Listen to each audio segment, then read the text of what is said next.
Bé, bones tardes. Benvinguts a la presentació del disc Saló Beethoven. Bé, aquest disc, per jo com a musicòloga i com a productora, és molt especial per diverses raons. En primer lloc, perquè l'intèrpret és molt estimat aquí a la casa, que és l'Andreu Riera. Ja han registrat diversos CDs aquí, per lo que la nostra relació ja ha anat augmentant cada vegada i la comunicació musical és bastant profunda.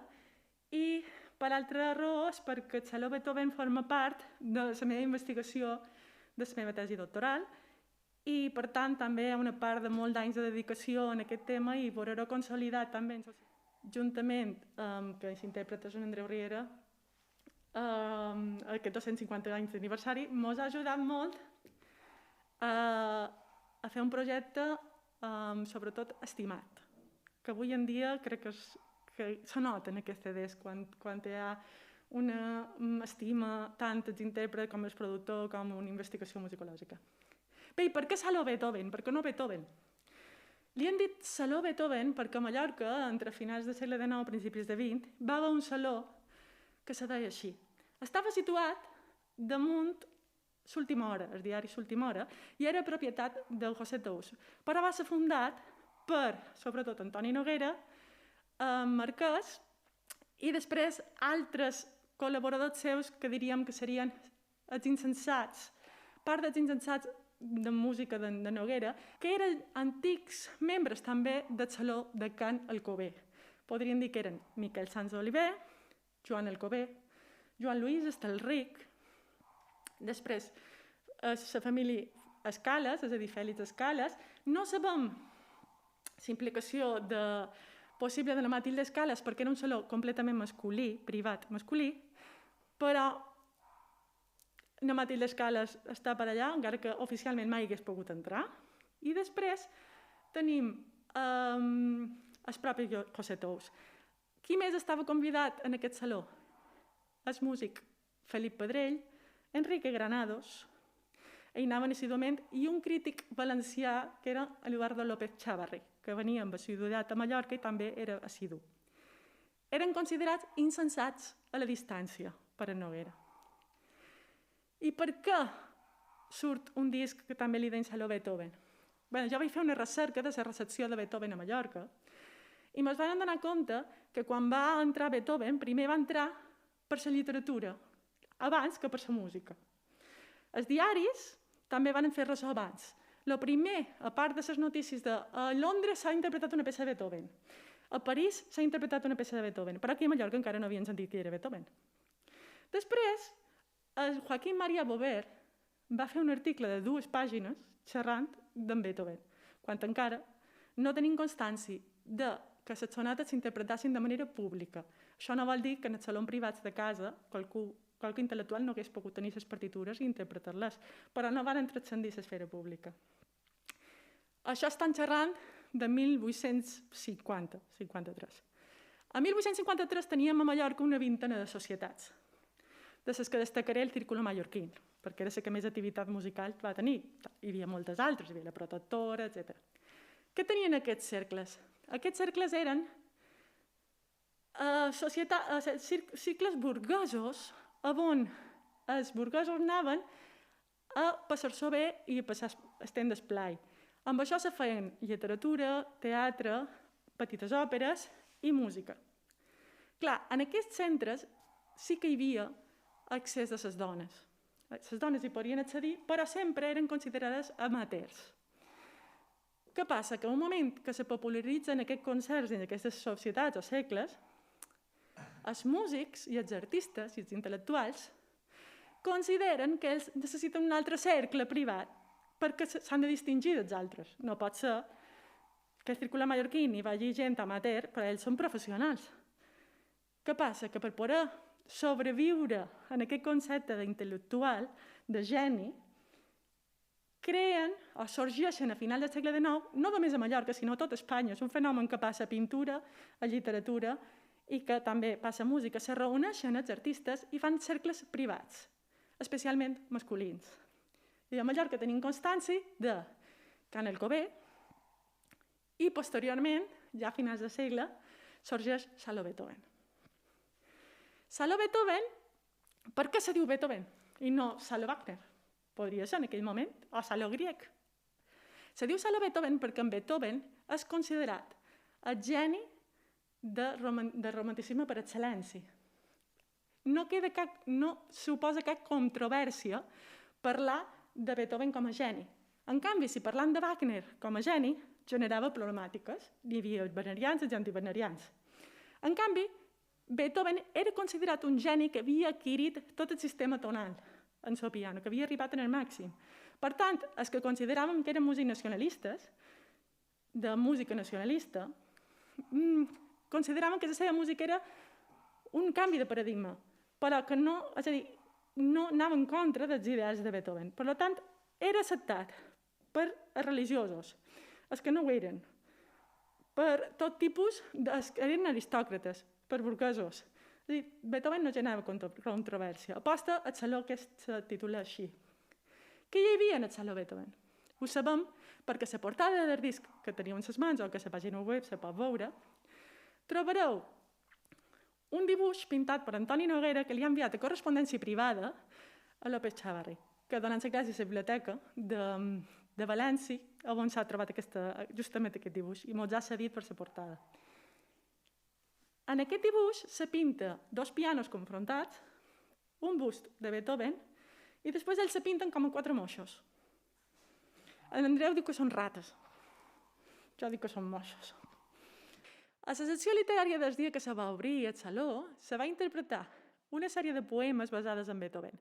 En el disc trobareu un poema de Miquel de Sans Oliver, però no és l'únic que va fer els intel·lectuals mallorquins.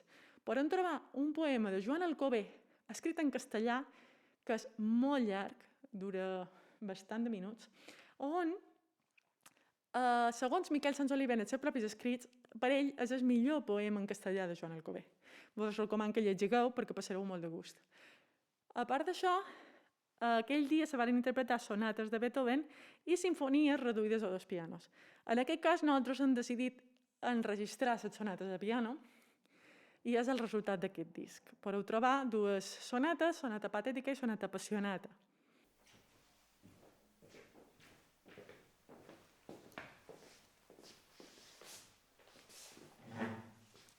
De Miquel dels Sans Oliver, i situant-nos nosaltres també en aquest Salonet Beethoven, el poema Beethoven. Dels vergers de l'Arcàdia et despedires, solitari, cercant la vida llaura. Un cop d'ala del geni et va commoure i el torrent de les llàgrimes obrires. Per tranquil·la bellesa no sospires, no és rosada, és diluvi el que sent ploure, ni arrenca la poncella sinó el roure, el vent de foc en què el món regires. De les sinistres selves d'Alemanya a les clarors llatines d'ús faresta la tempestat, i dominant les ones, gegant ja mai vençut per força estranya, heroi que brilla ta superba testa amb l'espant i els cabells de les gorgones.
sempre tenim col·laboracions amb Andreu, i va ser que em va demanar unes paraules per presentar un clar de lluna, evidentment Beethoven, no?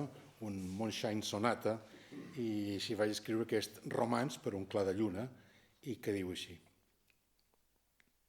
Tranquil·la és la nit i plou clara llum de lluna plena, que banya turons i prats, camins, garrigues i arenes de les platges on la mà esdevé de plata neta. És la mateixa claror, tan calenta i que és tan freda com ho és lo de l'amor, avui blanca, demà negra, avui d'encesa passió, demà de dol tota presa, lluna d'amors recordats, lluna de brillant tristesa, alegre lluna d'estiu, lluna de nits hivernenques, immensa perla en el cel de mistèrica bellesa. Lluna que ens diràs adeu cada matí a trenc d'alba per fer entendre que en el món res no pot ser perdurable més que l'amor entre dos, que tan sols la mort separa. Des del silenci sentim aquest teu silenci amable que, com callada cançó, tantes nits ens acompanya. És el silenci del món, és el silenci de l'ànima, el silenci de qui calla, sabent que sols el silenci diu molt més que les paraules. Lluna que contemplarem quan de tard tornem a casa, o ara, entre nota i nota, com si fos llum, cada pausa, cada arpegi, cada acord, cada frase musicada. Només si és millor que el silenci, la música és justificada. Silenci, doncs, silenci. Deixem que brolli la màgia d'aquesta vetlla de nit, que a mi de tantes desgràcies ens sedueixi Beethoven en les més belles sonates.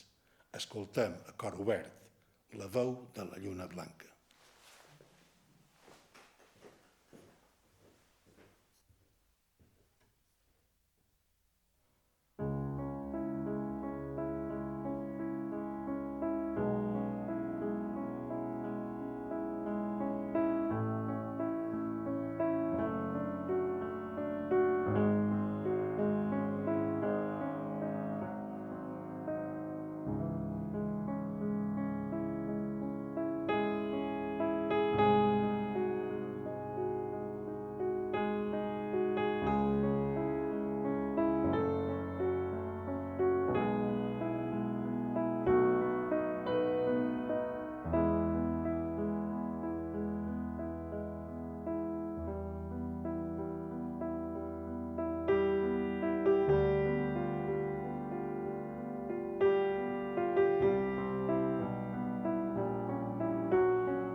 Gràcies. Molt bé, per acabar amb música, farem una cosa molt curta, perquè el bo si breu encara més bo. Una bagatela, la més coneguda, Paralisa, de Beethoven.